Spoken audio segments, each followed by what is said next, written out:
আসসালামু আলাইকুম সুপ্রিয় শিক্ষার্থীবৃন্দ, আশা করি তোমরা ভালো আছো। আমি মোহাম্মদ মাসুদ রানা, প্রভাষক হিসাব বিজ্ঞান বিভাগ, ঢাকা কলেজ, ঢাকা। আমার অনলাইন ক্লাসে তোমাদেরকে স্বাগত জানাচ্ছি। আজকে আমরা বিবিএ তৃতীয় বর্ষ এর অ্যাডভান্স ফাইন্যান্সিয়াল অ্যাকাউন্টিং পার্টনারশিপ বিজনেসের উপরে ক্লাস নেব। দীর্ঘদিন যাবৎ আমরা পার্টনারশিপ বিজনেসের উপরে ক্লাস নিচ্ছি। আজকে আমরা ডিসোলিউশন অফ পার্টনারশিপ ফার্ম এর দ্বিতীয় ক্লাস আমরা পরিচালনা করতে যাচ্ছি এবং আশা করি আজকের এই ক্লাসের দ্বারাই আমাদের পার্টনারশিপ অধ্যায় শেষ হয়ে যাবে। এর পরবর্তী ক্লাসে আমরা ইনশাল্লাহ নতুন অধ্যায় দেখব। পার্টনারশিপ ফার্ম এই অধ্যায়টা অনেক বড় অধ্যায়, অনেকগুলা সেকশন এখানে ছিল। তো সবগুলা সেকশন আমরা আলোচনা করার চেষ্টা করেছি, কিন্তু যতটুকু আলোচনা করেছি ততটুকু আসলে আমি বলবো পর্যাপ্ত না, কারণ হচ্ছে আমাদের ক্লাস সংখ্যা কম। এই জন্য তোমাদেরকে কিন্তু আমি হয়তো করাই দেব একটা অঙ্ক অথবা একটা ক্লাস করাই দেব, কিন্তু তোমরা বই থেকে আরও অনেকগুলো অঙ্ক প্র্যাকটিস করবা, যাতে ওই বিষয়টা তোমাদের আরও বেশি কনসেপ্ট ক্লিয়ার হয় এবং আত্মস্থ হয়। তাহলে আমরা আজকে শুরু করছি accounting for dissolution of partnership firm. তো গত ক্লাসে আমরা এই ডিসোলিউশন অফ পার্টনারশিপ ফার্ম এর থিওরিটিক্যাল বিষয়গুলো নিয়ে আলোচনা করেছি। আজকে আমরা একটা ম্যাথ প্র্যাকটিস করব। তো বলে রাখা ভালো যে এই ডিসোলিউশন অফ পার্টনারশিপ ফার্ম এই অধ্যায়ে অঙ্ক করার জন্য বেশ কয়েকটা মেথড আছে। এর মধ্যে আমেরিকান মেথড, ব্রিটিশ মেথড তো আছেই, আমরা সবসময় ব্রিটিশ মেথডেই দেখে আসি।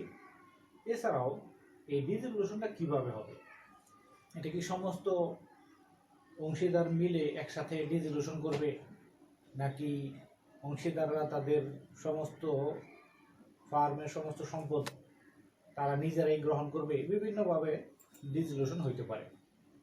তবে আমরা এই অধ্যায়ে শুধুমাত্র জেনারেল ডিসোলিউশন এই অংশটুকু দেখব, কারণ সিলেবাসে ডিসোলিউশনের কথা বলা আছে, বিভিন্ন পদ্ধতির কথা উল্লেখ নেই।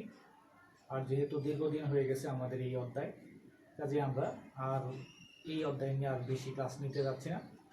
আমরা আজকের ক্লাসে এই অধ্যায় শেষ করব, পরবর্তী ক্লাসে ইনশাআল্লাহ আমরা নতুন অধ্যায় দেখব। তাহলে আমরা চলো একটা অঙ্ক দেখে নিই। Problem 3. Doel, Coel and Moina are partners sharing profit and losses in the proportion of 2:2:1 respectively. At 31st December 2018, they decided to dissolve the partnership, and the balance sheet of the firm at that date was as follows. Assets: cash in hand, account receivable, notes receivable, goodwill, furniture, plant. Total 58,000. Accounts payable 50,000, notes payable 3,000, loan from bank 10,000. Capital Doel, Coel, Moina, total 30,000. Goodwill raised টাকা 10,000. যদিও প্রতিষ্ঠানের আগে কোনো গোডউইল record করা ছিল 4,000, কিন্তু ডিসোলিউশন করার সময়ে সেটা নির্ধারণ করা হয়েছে 10,000.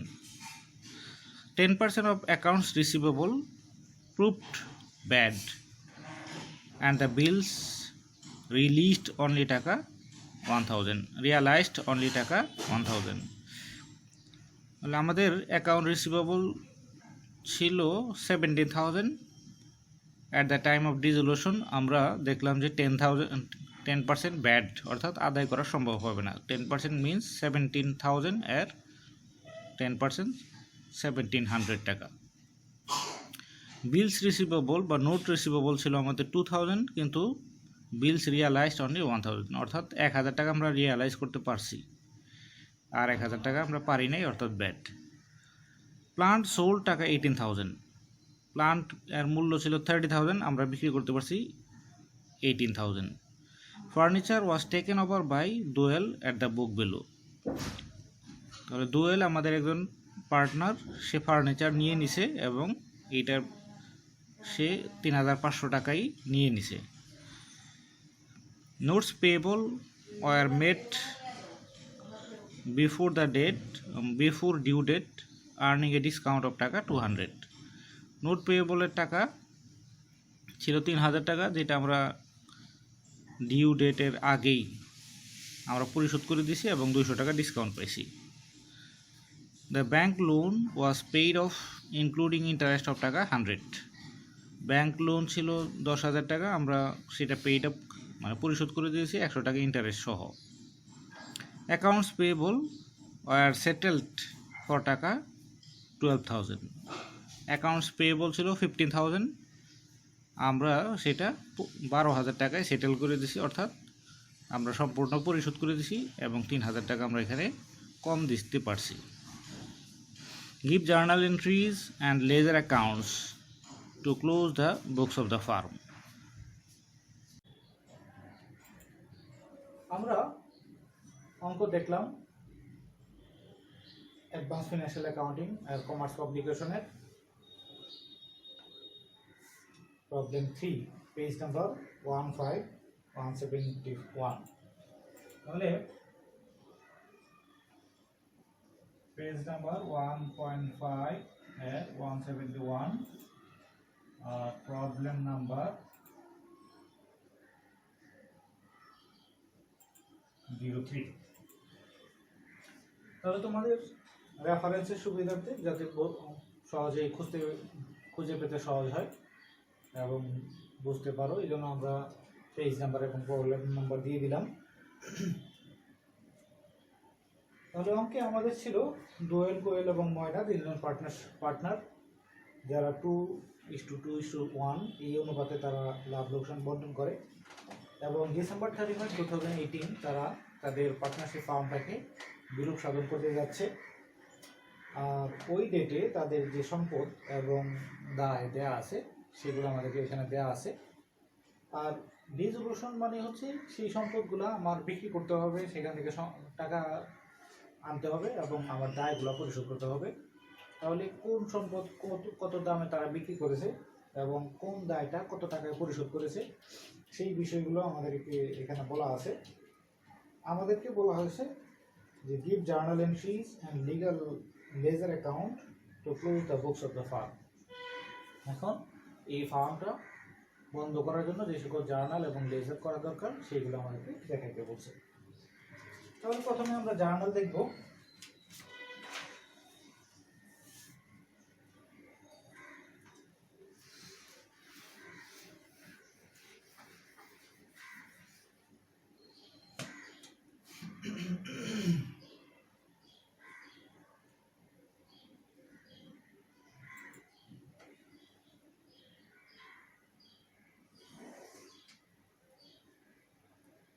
অঙ্ক বোঝার সুবিধাতে আমরা এই অংশটাতে জার্নাল করব, এই অংশটাতে লেজার করব।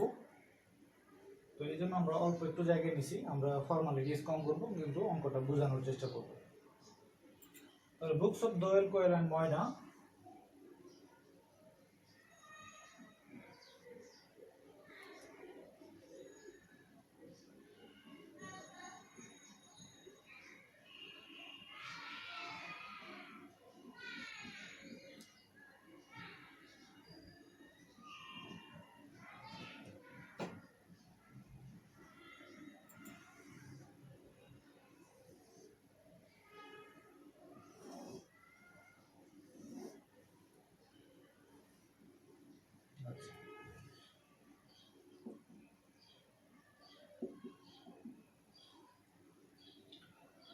দেখো, আমাদের জার্নাল বইয়ে সাধারণত 5টা কলাম থাকে। আমাদের ডেট, পার্টিকুলার, রেফারেন্স, ডেবিট টাকা, ক্রেডিট টাকা। তবে এই অঙ্কে এমনিতেও আমাদের রেফারেন্স কাজে লাগে না। আর ডেট, আমাদের যেই ডেটে ডিজিটেশন আছে সমস্ত যাবে দায় একই ডেটে হবে, এই জন্য ডেটের কলামটাও আমি এখন দিচ্ছি না যেহেতু আমাদের জায়গা সংকীর্ণ। তবে আমরা বিবরণ এবং ডেবিট টাকা, ক্রেডিট টাকা এতটুকু রাখতেছি শুধু বোঝানোর সুবিধার্থে।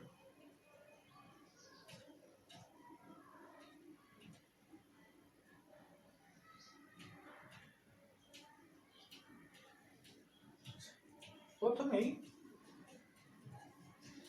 আমাদের যেহেতু আমরা রিজলিউশনে যাচ্ছি, আমরা বিলোপ সাধন করে দিচ্ছি, কাজে আমাদের যত অ্যাসেট আছে অ্যাসেটের নর্মাল ব্যালেন্স হচ্ছে ডেবিট ব্যালেন্স। তাহলে সকল এই অ্যাসেটগুলোকে আমার এখন বিলোপ সাধন করতে হবে। আর সকল অ্যাসেট বিলোপ সাধন করে, অ্যাসেট অ্যাকাউন্টগুলো বিলোপ সাধন করে আমি নতুন একটা অ্যাকাউন্ট ওপেন করব। এই রিজলিউশনের সময় নতুন একটা অ্যাকাউন্ট, রিয়ালাইজেশন অ্যাকাউন্ট, একটা নতুন রিয়ালাইজেশন অ্যাকাউন্ট ওপেন করা হয়। আমার যত কিছু করা দরকার এই রিয়ালাইজেশন অ্যাকাউন্টের সাথে অ্যাডজাস্ট করতে হবে। তাহলে আমার সমস্ত অ্যাসেটগুলোকে আমরা এখন ব্যানিশ করে দেব। তাহলে অ্যাসেট অ্যাকাউন্টগুলো আছে ডেবিট ব্যালেন্স, এটাকে যদি আমি ক্লোজ করতে চাই তাহলে এটাকে ক্রেডিট করতে হবে এবং সমস্ত অ্যাসেটগুলোকে আমরা এখন রিয়ালাইজেশন অ্যাকাউন্টের মধ্যে ট্রান্সফার করব। তাহলে অ্যাসেট কী কী ছিল? আমার ক্যাশ ইন হ্যান্ড সারা আর বাকি সমস্ত account,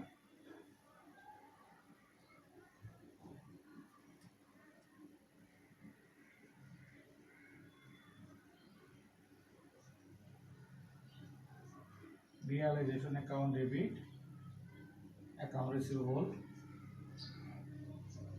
then notes receivable,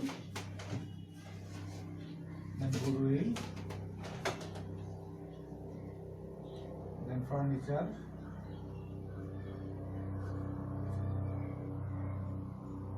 plants. আমার সবগুলো অ্যাকাউন্ট ক্রেডিট হবে।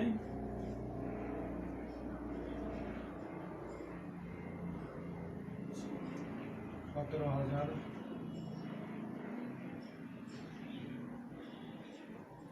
অ্যাকাউন্ট রিসিভেবল 17,000, 2,000, গোল্ড 4,000, ফার্নিচার 3,500 আর প্লান্ট 30,000। তাহলে মোট 30, 33, 37, 39 আর 17, 56,500 টাকা। 56,500 টাকা রিয়ালাইজেশন অ্যাকাউন্ট ডেবিট।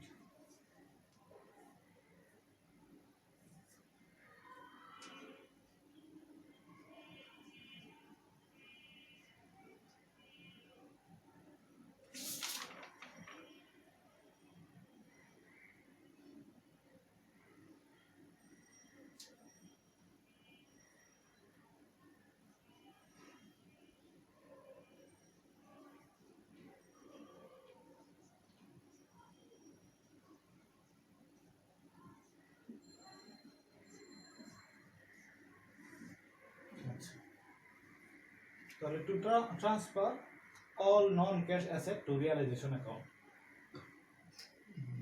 তাহলে দেখো আমাদের যেহেতু বিজনেসটা আমরা এখন সমাপ্ত হয়ে যাচ্ছে, বিলুপ্ত হয়ে যাচ্ছে, তাহলে আমরা কি করব?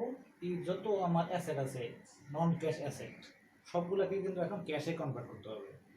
কীভাবে ক্যাশে কনভার্ট করবো? অ্যাকাউন্ট রিসিভেবল থেকে টাকা কালেকশন করবো, নোট রিসিভেবল থেকে টাকা কালেকশন করবো, গুডউইল থেকে গুডউইল হয়তো আমি বিক্রি করে দেবো, তারপর ফার্নিচার বিক্রি করে দেবো, প্লান্ট বিক্রি করে দেবো। এগুলো বিক্রি করার দ্বারা আমি এখন টাকা রিয়ালাইজ করব। তাহলে ক্যাশ যেহেতু ইটসেলফ ক্যাশে আছে, তাহলে এটাকে রিয়ালাইজেশন অ্যাকাউন্টে ট্রান্সফার করতে হবে। আদার অ্যাসেটগুলোকে আমার রিয়ালাইজেশন অ্যাকাউন্টে আমরা ট্রান্সফার করলাম for realising money from the asset. Then all liabilities, যেহেতু আমার লায়াবিলিটিগুলোকে পরিশোধ করে দিতে হবে, এই জন্য লায়াবিলিটিগুলোকেও আমরা এখন রিয়ালাইজেশন অ্যাকাউন্টে ট্রান্সফার করে দেবো। তাহলে লায়াবিলিটি অ্যাকাউন্টের নর্মাল ব্যালেন্স হচ্ছে ক্রেডিট ব্যালেন্স। তাহলে লায়াবিলিটি অ্যাকাউন্টগুলো ডেবিট হয়ে যাবে আর রিয়ালাইজেশন ক্রেডিট হবে। Accounts payable debit, then notes payable debit, loan from bank,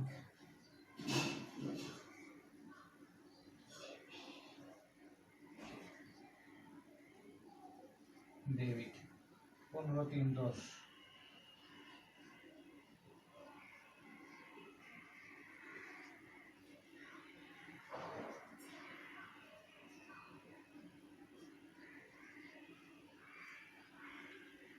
realization account credit 15, 25, 28,000 টাকা।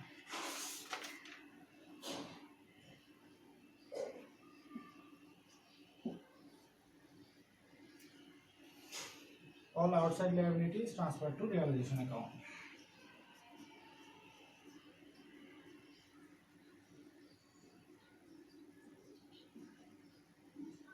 All outside liabilities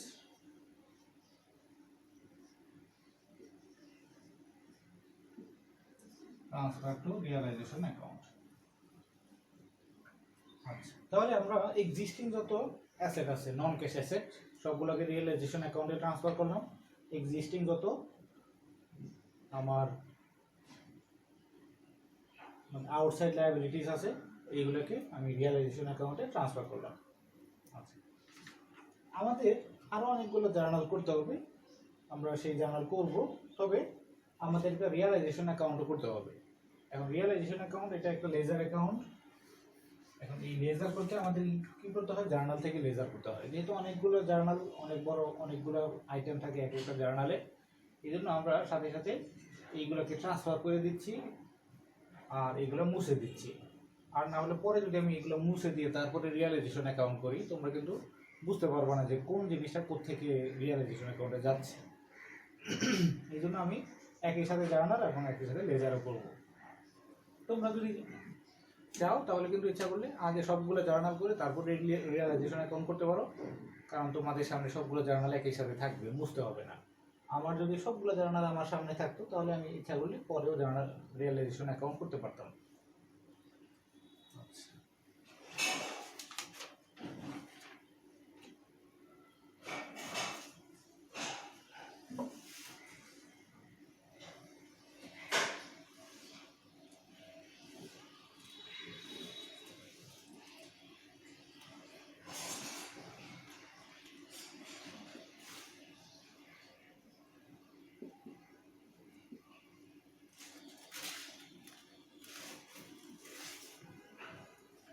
আচ্ছা, রিয়েলাইজেশন অ্যাকাউন্টের এটা একটা টিসক। এখন টিসককে আমরা জানি ডেবিট সাইডে 4টা ঘর থাকে, ডেট, পার্টিকুলার, রেফারেন্স, টাকা। ক্রেডিট সাইডে 4টা ঘর থাকে, ডেট, পার্টিকুলার, রেফারেন্স, টাকা। তো যেহেতু আমার ডেট এবং রেফারেন্স এই দুটো জিনিস এখানে আমার তেমন কোনো প্রয়োজন নেই, অবশ্যই তোমরা দিবা, কিন্তু আমার যেহেতু জায়গা কম আর আমার না দিলেও মূল বিষয়বস্তুটা আমি তোমাদেরকে বোঝাতে পারবো, সেই জন্য আমি শুধু পার্টিকুলার এবং টাকা, পার্টিকুলার, টাকা, ডেবিট সাইড, ক্রেডিট সাইড এই জিনিসটা দিচ্ছি। আচ্ছা, এখন এখানে আমার রিয়েলাইজেশন অ্যাকাউন্ট ডেবিট আর সবগুলো অ্যাকাউন্ট ক্রেডিট, তার মানে রিয়েলাইজেশন অ্যাকাউন্টে ডেবিট পাশে যাবে এই নামে। তাহলে account receivable, notes receivable, goodwill, তারপর ফার্নিচার,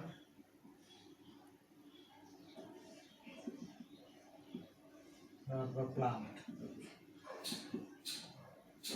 যেগুলো ছিল 17,000, 2,000, 4,000, 3,500 এবং 30,000। এরপর আমার রিয়েলাইজেশন অ্যাকাউন্ট ক্রেডিট আর সবগুলো অ্যাকাউন্ট ডেবিট হচ্ছে, তাহলে রিয়েলাইজেশনের ক্রেডিট পাশে যাবে অ্যাকাউন্টস পেয়েবল, নোটস পেয়েবল এবং ব্যাংক লোন।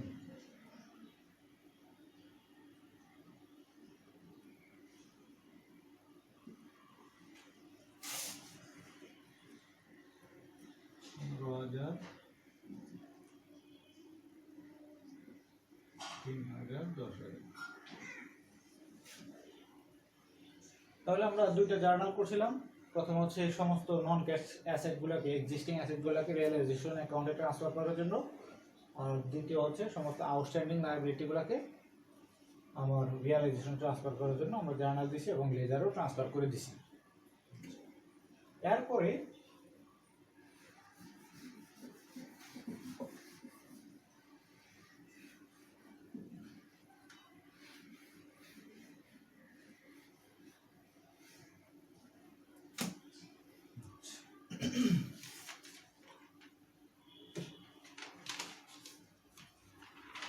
তারপর আমাদেরকে বলা আছে যে আমরা অ্যাসেটগুলো বিক্রি করছি, এখন বিক্রি করে কত টাকা পাইলাম। আমাদের বলা আছে গুডউইল রিয়ালাইজড টাকা 10,000, অর্থাৎ গুডউইল বিক্রি করে 10,000 টাকা পাইছে। গুডউইলের মূল্য কত ছিল? গুডউইলের মূল্য ছিল 4,000, কিন্তু আমি পাইছি রিয়ালাইজ করছি 10,000 টাকা। এইভাবে অ্যাকাউন্ট রিসিভেবল আর প্রুফ ব্যাড, আচ্ছা 10% of account receivable, proof bad and bills receive only টাকা 1,000।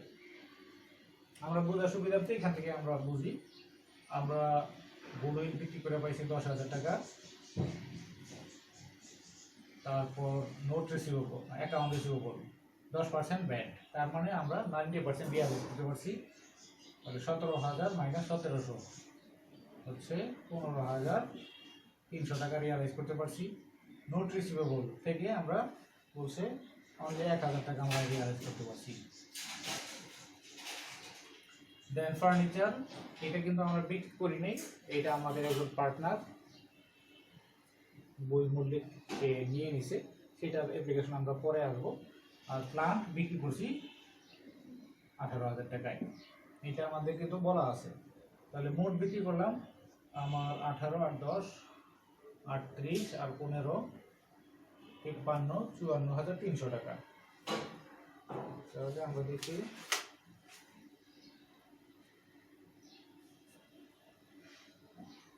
সরি 18 আর 10 28, 18 আর 10 28 আর 15 হচ্ছে 43 আর 44,300। তাহলে আমরা এখন ক্যাশ পেলাম, ক্যাশ ডেবিট 44,300 টাকা এই অ্যাসেটগুলো বিক্রি করে, আর রিয়ালাইজেশন অ্যাকাউন্ট ক্রেডিট।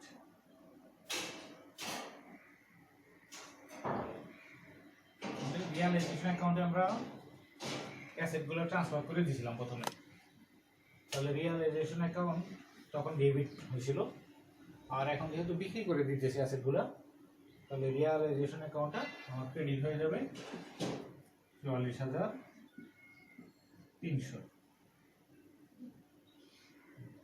এখন আমি যদি এই অ্যাকাউন্টটা এইটাকে ট্রান্সফার করি আমি রিয়ালাইজেশন অ্যাকাউন্টে, অথবা এখানে আমি যদি দিই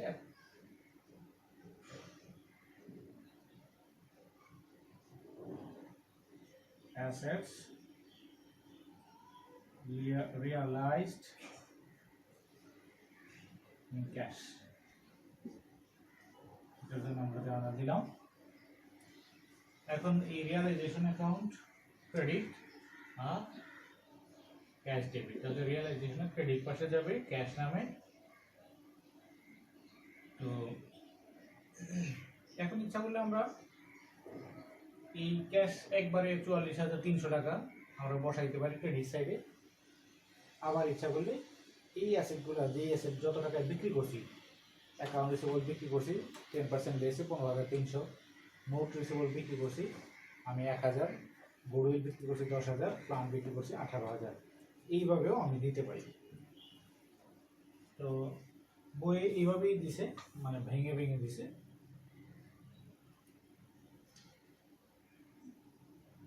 তাহলে অ্যাকাউন্ট রিসিভেবল আমরা সংক্ষেপে দিচ্ছি 44,300। দেন আমার লায়াবিলিটি যেগুলো আমি পরিশোধ করছি, আমার কত টাকা লায়াবিলিটি পরিশোধ করছি, আমার লায়াবিলিটি ছিল accounts payable, notes payable, loan from bank, এগুলো ছিল আউটসাইডার লায়াবিলিটি। এই আউটসাইডার লায়াবিলিটি আমরা কোনটা কত টাকা পরিশোধ করছি আমাদের বলা আছে যে আমরা অ্যাকাউন্ট পেয়েবল এটা পরিশোধ করছি 12,000 টাকায়, লায়াবিলিটি ছিল 15,000, কিন্তু আমি পরিশোধ করছি 12,000 টাকা। নোটস পেয়েবল আমরা ডিউ ডেটের আগে পরিশোধ করার কারণে 200 টাকা আমরা ডিসকাউন্ট পেয়েছি, তার মানে পরিশোধ করছি 2800 টাকা। আর লোন ফ্রম ব্যাংক এইটা পরিশোধ করছি আমরা 10,100 টাকা, তাহলে 10,000 প্লাস 100 টাকা ইন্টারেস্ট বলা আছে। তাহলে এই মোট আমার পরিশোধ হচ্ছে 12,000 টাকা প্লাস 2800 টাকা প্লাস 10,100 টাকা, 900 আর 10, 12 আর 24, 24,900 টাকা আমার পরিশোধ। তাহলে রিয়ালাইজেশন অ্যাকাউন্টে আমি ক্রেডিট করছিলাম ওইটা, কিন্তু এখন পরিশোধ করে দিতেছি। তাহলে রিয়ালাইজেশন অ্যাকাউন্ট ডেবিট হয়ে যাবে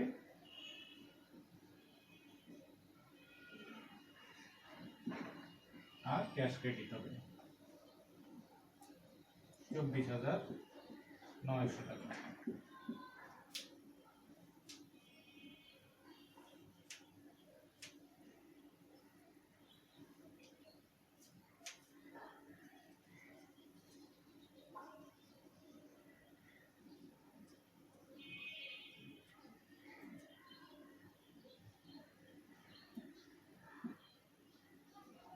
All liabilities paid in cash. তাহলে আমরা যদি এটাকে ট্রান্সফার করি realisation account debit cash credit, তাহলে রিয়ালাইজেশন ডেবিট পাশে ক্যাশ নামে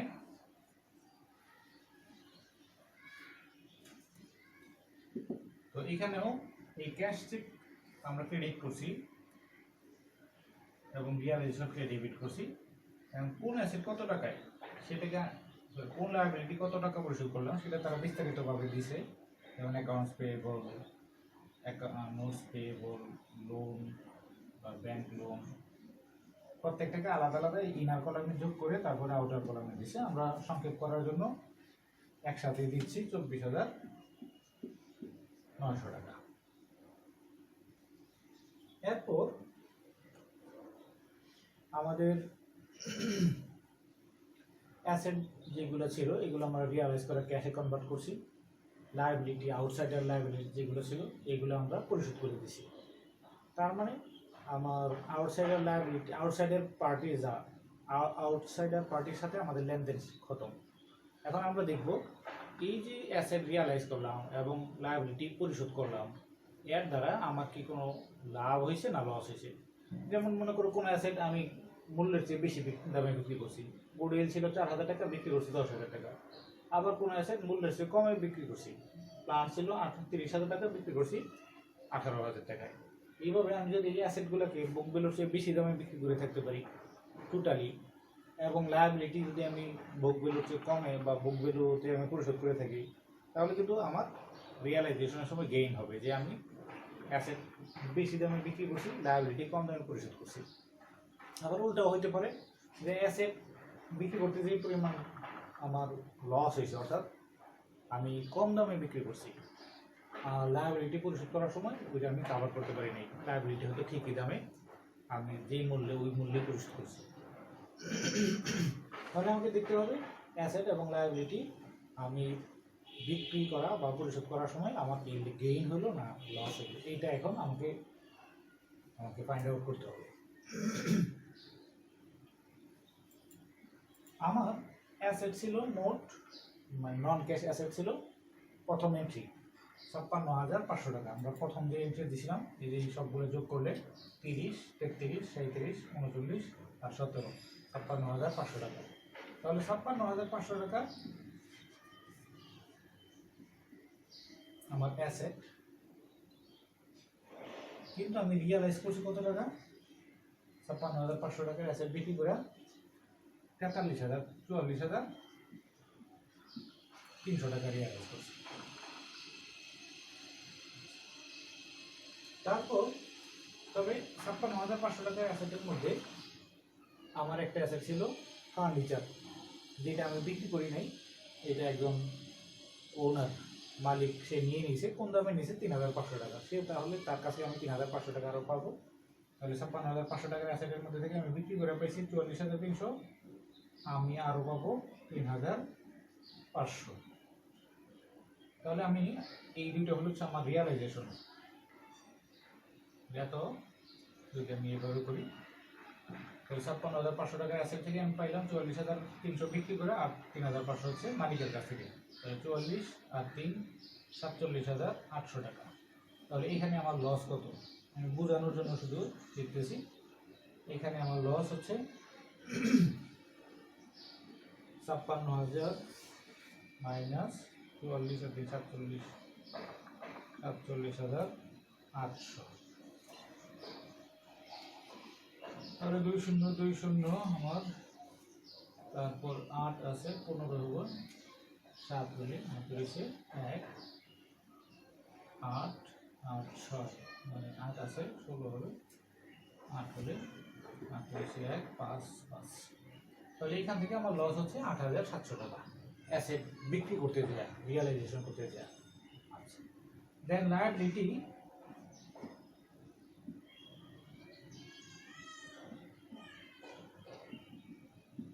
এর ক্ষেত্রে কি অবস্থা? আমার লায়াবিলিটি ছিল টোটাল 15, 8, 10, 25 আর 3, 28,000 টাকা। কিন্তু আমি লায়াবিলিটি পরিশোধ করছি কত টাকা? 24,900 টাকা। তাহলে 28,000 টাকার লায়াবিলিটি পরিশোধ করছি 24,900 টাকায়। তাহলে লায়াবিলিটি পরিশোধ করতে যেয়ে আমার গেইন হয়েছে 28,000 মাইনাস 24,900, তাহলে গেইন 3,100 টাকা।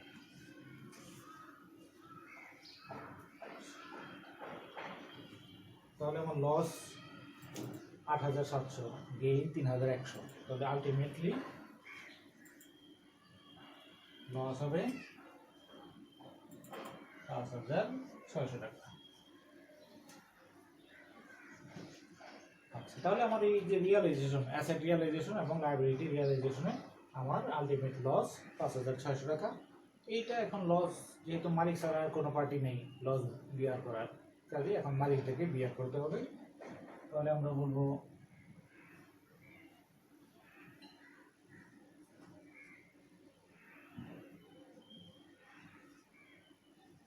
ডুয়েল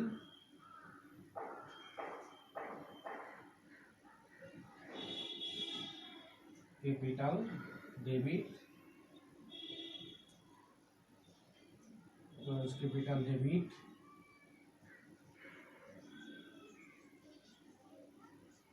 মাইনাস ক্যাপিটাল ডেবিট এবং রিয়ালাইজেশন ক্রেডিট।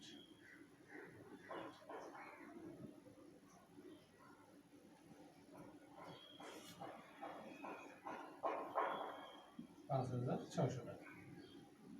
তাহলে এই 5,600 টাকা লস, সেটা এখন আমরা এই যে মালিক তাদের মধ্যে বন্টন করে দেবো। আর মালিকের মধ্যে বন্টন করা মানে হচ্ছে এই বিজনেসে তাদের যে অধিকার, তাদের যে মূলধন, ওনার সিকিউরিটি, সেটা কমে যাবে। তাহলে এই জন্য আমরা ডুয়েল ময়নার ক্যাপিটালকে ডেবিট করে দিচ্ছি। তাহলে তাদের প্রফিট শেয়ারিং রেশিও ছিল 2:1, অর্থাৎ এই 5,600 টাকা হচ্ছে ভাগ করবো আমরা 5,600 ডিভাইডেড বাই 5 ইন্টু 2, তাহলে 2240 টাকা, 2240 টাকা, 1120 টাকা।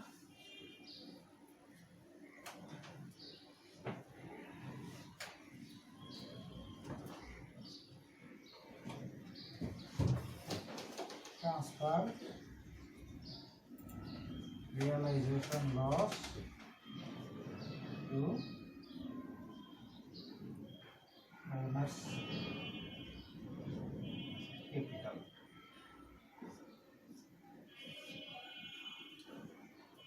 তাহলে আশা করি তোমরা এই জায়গাটা বুঝতে পারছো। এই জায়গাটা একটু ক্রিটিক্যাল জায়গা, যে আমার এই যে রিয়ালাইজেশন লস অথবা কখনো কখনো রিয়ালাইজেশন গেইনও হতে পারে, সেটা কীভাবে বের করি। আমরা অ্যাসেট, নন ক্যাশ অ্যাসেট বিক্রি করে কত টাকা পাইলাম, ওইখানে কি আমার গেইন হলো না লস হইলো সেটা আমরা দেখবো। আর লায়াবিলিটি, আউটসাইডার লায়াবিলিটি পরিশোধ করতে যায় আমার কত টাকা লায়াবিলিটি, কত টাকায় পরিশোধ করলাম, ওইখানে আমার লস হলো না গেইন হলো সেটা আমরা দেখবো। তারপর দুটো প্লাস মাইনাস করবো। হইতে পারতো এরকম যে এখানে লস হয়েছে, এখানেও লস হয়েছে, তাহলে লসের যোগ হয়ে আরও লসটা বাড়তো। আবার হইতে পারতো এখানেও গেইন হয়েছে, এখানেও গেইন হয়েছে, তখন দুইটাই আমার গেইন হয়ে বাড়তো। আবার একটা লস একটা গেইন হয়ে আলটিমেটলি লস আর গেইন যে কোনো একটা থাকতে পারে। তাহলে লস হলে আমার ওনার সিকিউরিটি কমে যাবে, আর যদি গেইন হয় তাহলে আমার উল্টা হতো, রিয়ালাইজেশন ডেবিট হতো। আর ওনার্স ক্যাপিটাল অ্যাকাউন্টগুলো ক্রেডিট হতো। দেন আচ্ছা, এখন এটা যদি আমরা ট্রান্সফার করি রিয়ালাইজেশন অ্যাকাউন্টে, তাহলে রিয়ালাইজেশন ক্রেডিট, রিয়ালাইজেশনের ক্রেডিট পাশে আমার ওনার্স ক্যাপিটাল নামে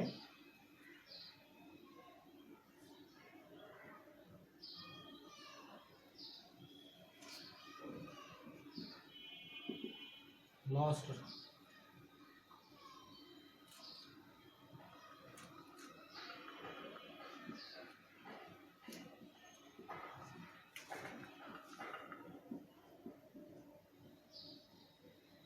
ডুয়েল ওয়েল ময়না 2240 1120 5600।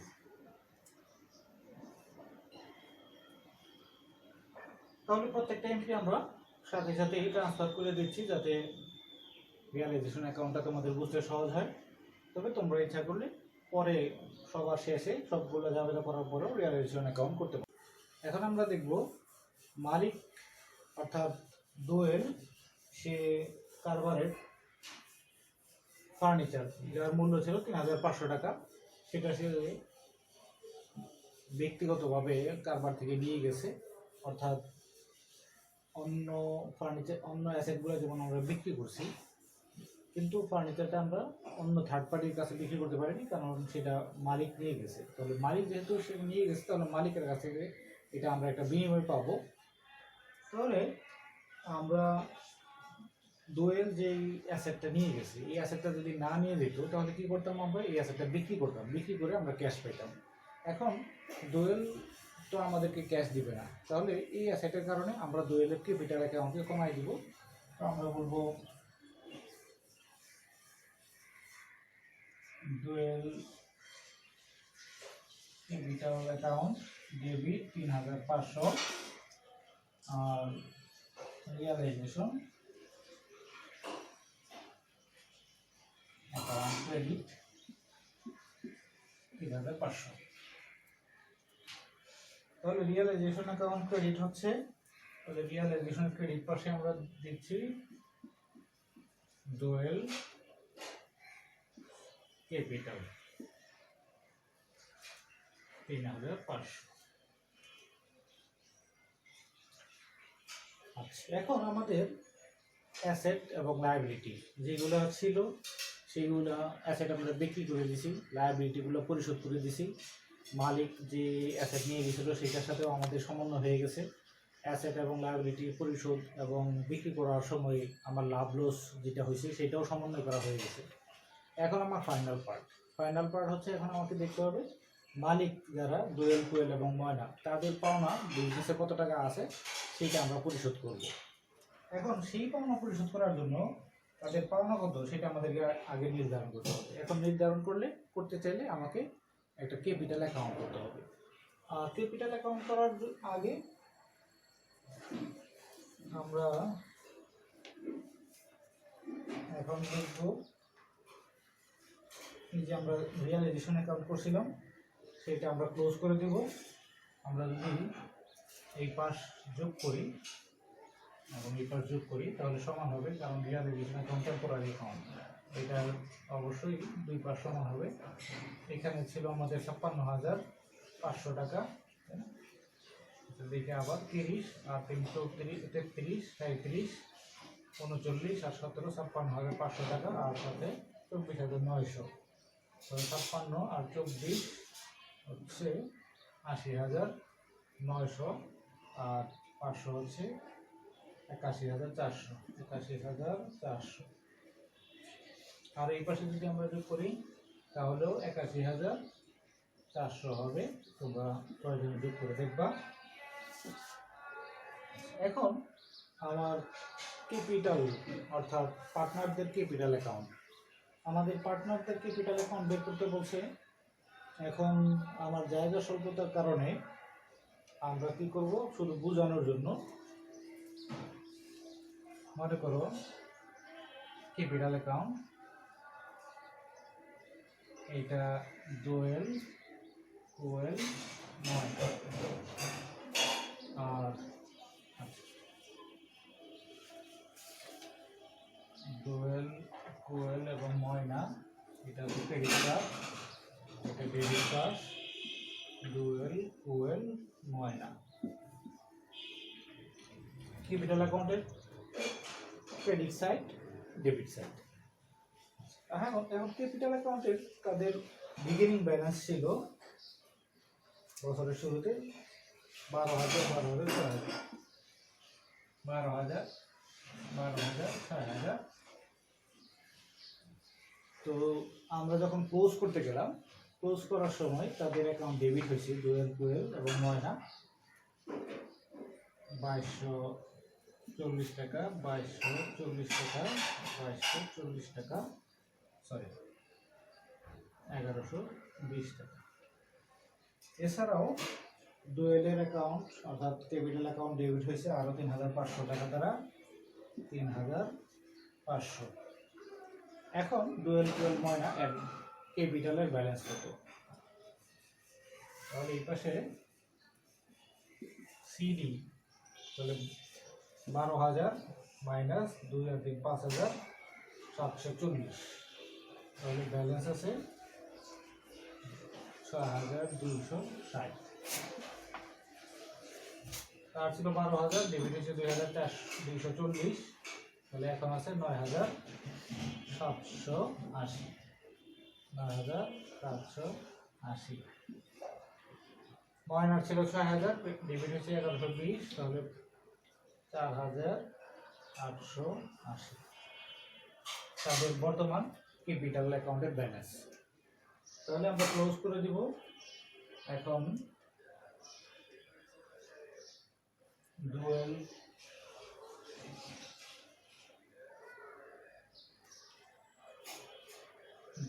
ক্যাপিটাল ডেবিট, কোয়েলের ক্যাপিটাল ডেবিট, ময়নার ক্যাপিটাল ডেবিট, আর সবার আমরা পরিশোধ করে দিব ক্যাশ ক্রেডিট। 6,260, 9,780 আর 4,880। টোটাল যদি আমরা তিনটা যোগ করি তাহলে পাবো 20,900 টাকা। আচ্ছা, এখানে আমাদের ক্যাপিটাল অ্যাকাউন্টে যেহেতু আমরা এখন বিজনেসটা ক্লোজ করে দিচ্ছি, সেখানে আসলে এই যে সিডি অ্যাকাউন্ট, এই সিডি অ্যাকাউন্টটা হবে না। আমরা দুই পাশে যখন আমরা যোগ করব, আমরা ব্যালেন্সটা দেখব, তখন সেই ব্যালেন্সটা আমরা আবার এই দোয়েল কোয়েল এবং ময়নার ক্যাপিটাল নামে ডেবিট করে দেবো এবং ক্যাশটা ক্রেডিট করবো। তখন এখন আমি যদি এটা পোস্টিং দিই, তাহলে দোয়েল কোয়েল ময়নার অ্যাকাউন্ট ডেবিট হচ্ছে, ক্যাশ ক্রেডিট হচ্ছে। তার মানে এই সিডির জায়গায় আমার বিবরণের ঘরে আমার ড্যাশ নামে এই অ্যাকাউন্টগুলো আমরা পোস্টিং দিলে দুই পাশ সমান হয়ে যাবে। দুই পাশ সমান হয়ে গেলে আমরা যোগ করে ক্লোজ করে দেবো। আমরা দুই পাশে সমান 12,000, 12,000, 6,000 হয়ে গেলে আমরা দুই পাশে যোগ করে ক্লোজ করে দেব। তাহলে এই অঙ্কে আমাদের রিকোয়ারমেন্ট ছিল জার্নাল এবং ledger for closing this business. আমরা জার্নাল দেখালাম, লেজার দেখালাম, লেজার রিয়ালাইজেশন অ্যাকাউন্ট দেখালাম এবং ক্যাপিটাল অ্যাকাউন্ট আমরা দেখাইলাম বোঝানোর জন্য। আর তারা ক্যাশ অ্যাকাউন্ট নামে আরও একটা অ্যাকাউন্ট করছে, তো সেটাও তোমরা এখান থেকে খুব সহজেই বুঝতে পারবা। আর জায়গা সংক্ষেপ কারণে আমি শুধু বোঝানোর জন্য এন্ট্রিগুলো দিলাম, তোমরা ফর্মালি করবা।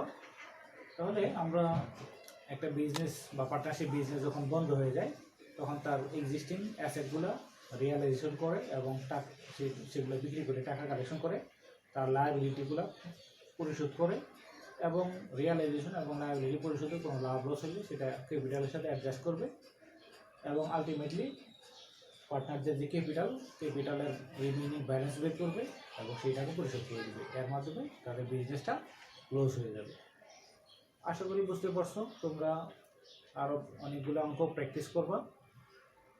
আর আমরা প্রথমে বলেছি এখানে কয়েকভাবে এই বইয়ে কয়েকভাবে ডিজলিউশনের কথা বলা আছে, আমরা শুধু জেনারেল ডিজলিউশনটা করাইলাম। তো আমরা নেক্সট ক্লাসে আশা করি নতুন চ্যাপ্টার শুরু করব। নিয়মিত পড়াশোনা করব, স্বাস্থ্যের প্রতি যত্ন নেব এবং নিয়মিত নামাজ পড়ে দোয়া করবো আল্লাহ তাআলার কাছে, যাতে আমরা খুব শীঘ্রই আবার ক্লাসরুমে ফিরে যেতে পারি। আজকে এই পর্যন্তই। আসসালামু আলাইকুম ওয়া রাহমাতুল্লাহি ওয়া বারাকাতুহু।